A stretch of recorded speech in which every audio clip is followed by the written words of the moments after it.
Salut à tous les amis, j'espère que vous allez bien. On se retrouve aujourd'hui mardi 2 juin 2026 pour une nouvelle vidéo. Aujourd'hui, beaucoup d'éléments encore une fois à traiter. Il y a des nouveautés tous les jours. Donc on essaie de suivre tout cela sur les différents réseaux sociaux, sur YouTube mais également sur Twitter. Donc n'hésitez pas à vous abonner sur les différents channels. Il y a également sur Twitch. N'hésitez pas à me suivre sur Twitch, tous les éléments sont en description de vidéo. Il y a également la page Discord pour avoir des informations en exclu. Donc n'hésitez pas à rejoindre tous les éléments en description de vidéo. Boostez la vidéo, commentez, partagez, abonnez-vous, partagez à vos potes. On va passer un mercato de folie tous ensemble, donc ça va être la dinguerie. Bref, dans cette vidéo, on va parler de différents sujets. On va parler un petit peu comme d'habitude, mais bon, il y a des nouveautés, c'est pas ma faute, de Julián Álvarez, de Bernardo Silva, de Gvardiol, mais aussi d'autres sujets. Donc soyez à l'affût, on débute, c'est parti. Alors déjà, on va commencer par Gvardiol, le défenseur central de Manchester City.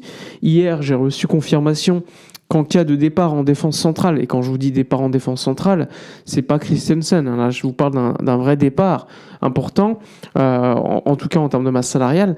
La priorité pour le Barça, pour se renforcer au poste de défenseur central, et en plus un défenseur central gaucher qui pourrait également jouer latéral, c'est Gvardiol, le défenseur central citizen croate de Manchester City. Il faut le savoir, il est pas malheureux à Manchester City. Son contrat se termine, je crois, dans 2 ans. Normalement, son futur sera décidé après la Coupe du Monde. Son agence est proche de l'agence de Niagara Sport, Andy Barra, très proche du Barça. Il faut savoir que, comme je vous l'ai dit, c'est un défenseur central qui plaît énormément à Flick. Mais je le rappelle, encore une fois, c'est dans la possibilité où un défenseur central du Barça part. Sinon, il n'y aura pas assez au niveau de la masse salariale, limite salariale de place pour faire Gvardiol. Il faut le savoir, c'est important de le préciser. Aujourd'hui, il est proposé également au Real Madrid. Il a une offre de prolongation de contrat de Manchester City à laquelle il n'a pas encore répondu. Donc pour l'instant, pas de décision prise, mais le Barça le sait, le Barça connaît le joueur. Ils sont très intéressés et il faudra suivre le dossier en cas, encore une fois, d'un départ en défense centrale niveau barcelonais. Ensuite, le dossier Bernardo Silva. Hansi Flick a donné son accord pour l'arrivée du joueur portugais. Un accord qui est conditionné éventuellement à un départ au milieu de terrain parce qu'on estime qu'il y a trop de monde au milieu de terrain. On parle beaucoup donc d'un départ éventuel de Marc Casado pour compenser cela. Donc là aussi c'est important parce qu'en termes de place au milieu de terrain, de concurrence, s'il y a trop de milieux, ça n'a pas de sens. Pour ça qu'on parle beaucoup de Bernardo Silva, mais un Bernardo Silva qui peut tantôt jouer en attaque. On parle beaucoup de lui comme un faux ailier droit pour donner un petit peu de repos à Lamine Yamal, même si c'est un profil totalement différent, il peut jouer à ce poste, mais il peut également jouer à tous les postes du milieu.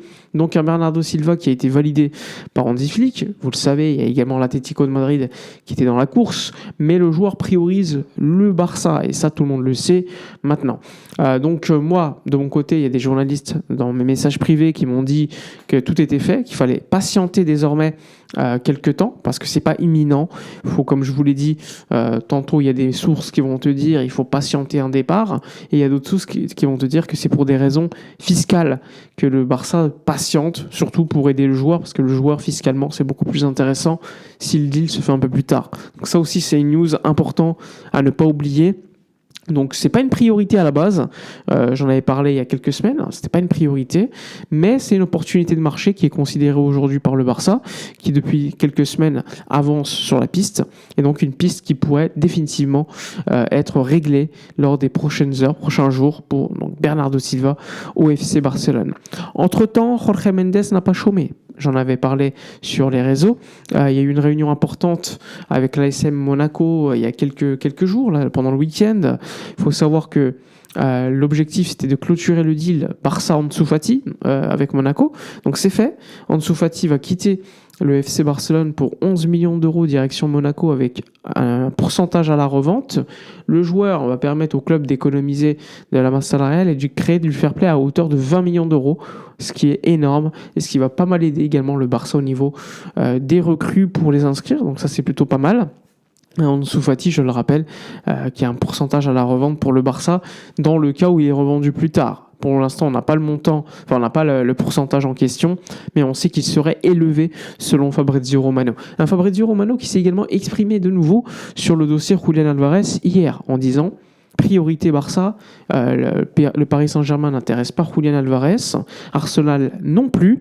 Il a refusé la prolongation de contrat de l'Atlético. Il est focus uniquement sur le Barça. Donc c'est une information qu'on avait également donnée à multiples reprises. C'est pas nouveau. Pour ceux qui suivent, Gil Marín, président de l'Atlético de Madrid, avait fait une promesse à Julián Álvarez qu'il allait accepter une vente si le prix offert était honnête. Entre-temps, hier, Enrique Cerezo, président également de l'Atlético, mais qui n'est pas le plus sérieux parmi les deux, a expliqué que le joueur allait rester à l'Atlético de Madrid pour plusieurs saisons. C'est un discours plutôt habituel du côté d'Enrique Cerezo, ça me choque pas. C'est un président qui parfois a déjà eu des effets d'annonce de la sorte et qui, 2-3 semaines plus tard, finalement le joueur était vendu. Je pense à Griezmann, mais à d'autres également le concernant. Donc ça veut évidemment pas rien dire parce que ça reste quand même une position officielle de la part de l'Atlético, mais encore une fois, il y a la position officielle pour être fort dans les négociations et tu as également la position en interne qui est différente selon les différents médias où ils parlent de 150 millions d'euros et le joueur pourrait partir. Le Barça ne mettra jamais 150 millions d'euros. D'ailleurs, le Barça prépare une seconde offre, une offre qui serait aux alentours de 120 millions d'euros bonus inclus pour Julián Álvarez, sachant que le Barça ne va pas la balancer tout de suite. C'est une seconde offre qui va être envoyée dès lors que les intermédiaires auront réussi à baisser les tensions entre les dirigeants du Barça et les dirigeants de l'Atlético de Madrid. Alors, je ne vais pas vous dire que le deal est facile, parce que c'est un deal qui est compliqué. Le Barça est complètement conscient de cela. Pour autant, la priorité absolue du mercato aujourd'hui, c'est Julián Álvarez, et la priorité absolue du joueur, c'est de signer au FC Barcelone. Donc, à voir ce qui va se passer. La Coupe du Monde va se rapprocher aussi. Difficile quand même de voir quelque chose se passer avant la Coupe du Monde. On va pas se mentir, même si on peut être surpris dans le mercato. Mais, on le sait, le temps peut également permettre aux parties prenantes de pouvoir discuter, calmer un petit peu la tension. Évidemment que l'Atlético préférerait vendre le joueur à un autre club, surtout à un prix super élevé. Mais aujourd'hui, le PSG n'est pas dans la boucle. Arsenal non plus. Ce ne sont pas des options valables pour l'instant pour le joueur. Donc le Barça pourrait en profiter et avec une force non pas énorme dans les négociations, essayer de convaincre l'Atlético de changer d'avis, mais devant ta fanbase, parce que l'Atlético est quand même engagé à communiquer officiellement de la sorte, eh bien ne doit pas passer pour des idiots. Et pour cela, ça passe soit par une vente hyper onéreuse, soit une non-vente, sachant que l'Atlético a quand même besoin de vendre pour avoir un mercato assez intéressant, il ne faut pas l'oublier. On sait qu'ils sont également sur la piste Gonzalo Ramos, le numéro 9 du Paris Saint-Germain, donc ça peut être une alternative à Julián Álvarez en cas de départ, il ne faut pas non plus l'oublier, il y a eu des discussions, donc ça peut être aussi une alternative. Ça ne veut pas dire que le joueur sera vendu, mais ça peut te donner un indice sur les éventuelles pistes sur lesquelles travaille l'Atlético. Et ça, c'est plutôt intéressant.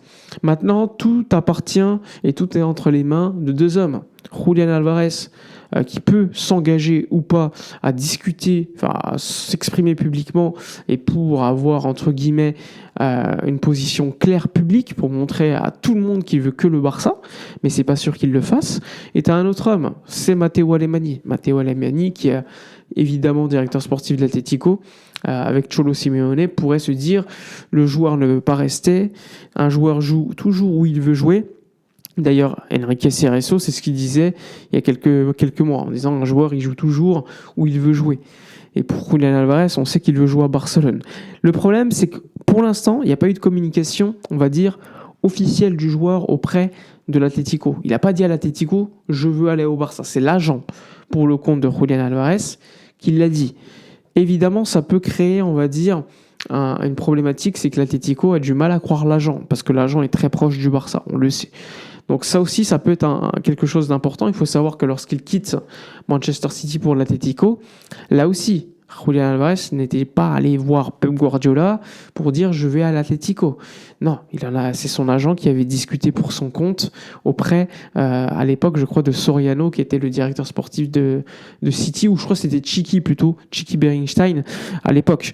Donc ça aussi, c'est un élément qui pourrait peser dans la balance. Ou si Cholo Simeone se dit Julian Alvarez, c'est un de mes joueurs, je ne veux pas le forcer à rester, j'accepte un départ. Ça aussi, ça peut être un élément à tenir en compte. En tout cas, lors des prochains jours, comme d'habitude, on va avoir des informations. Il y a des infos qui tombent un petit peu partout tous les jours. C'est difficile, encore une fois, de les trier parce qu'il y a beaucoup d'informations qui t'annoncent que le deal va se faire, d'autres qui vont te dire le deal, c'est impossible. La vérité est sûrement entre les deux. Évidemment que c'est un deal compliqué. Personne ne va te dire le contraire. Pour autant, je pense que c'est un deal qui est possible parce que le foot, ça reste un business. Le Barça a déjà fait une offre de 100 millions d'euros, une offre à laquelle l'Atlético n'a pas répondu. 120 millions d'euros, ça pourrait être la deuxième offre. Est-ce que ça suffirait ? Pas sûr. Moi, personnellement, j'irai pas au-delà parce que j'estime que le joueur, bien que ça soit un numéro 9 extraordinaire, et encore, c'est pas non plus un buteur comme l'est par exemple Harry Kane ou Haaland, c'est un joueur complet. Et il va nous aider clairement s'il signe au Barça. Ça, c'est sûr. Maintenant, 130 millions d'euros, 140, 150, pour moi, non. Niet. Je préférerais limite ne pas prendre de neuf, mais c'est dangereux. Il faut savoir aussi, il y a un élément à tenir en compte parce que là, vous voyez, le Barça se bouge beaucoup sur le mercato. Mais c'est pas pour rien, parce que le Barça, l'année prochaine, aura probablement, lors du mercato 2027, une limite salariale moins importante. Parce que la limite salariale de 2027 va se baser sur le budget de la saison 2027-2028. Un budget qui sera revu à la baisse parce que pendant quelques mois, le Barça ne jouera pas au Spotify Camp Nou, mais à Montjuïc pour la pose du toit.